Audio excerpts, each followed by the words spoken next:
પાટણ જિલ્લામાં right to education act હેઠળ ખાનગી શાળાઓમાં પ્રવેશ માટે કુલ 2804 અરજીઓ મળી આવી છે, જેની જિલ્લા તંત્રએ ચકાસણી બાદ 2098 અરજીઓને મંજૂરી આપી છે અને 701 અરજીઓ રિજેક્ટ કરવામાં આવી છે. તો જિલ્લાની 101 બિન અનુદાનિત ખાનગી પ્રાથમિક શાળાઓમાં ધોરણ 1માં કુલ 1019 બેઠકો ઉપલબ્ધ છે. તો આ બેઠકો 25% ધોરણે ફાળવવામાં આવનાર છે. તો 101 અરજીદારોને ખૂટતા દસ્તાવેજો અપલોડ કરવા માટે 23 એપ્રિલ સુધીનો સમય આપવામાં આવ્યો છે.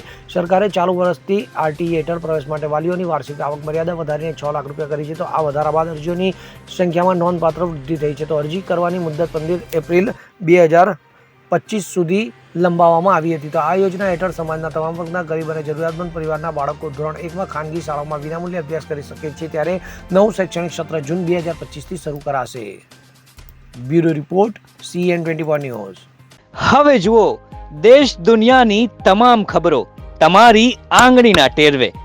ઉઠાવો મોબાઈલ અને Google Play Store પરથી ડાઉનલોડ કરો અમારી CN24 ન્યૂઝ મોબાઈલ એપ.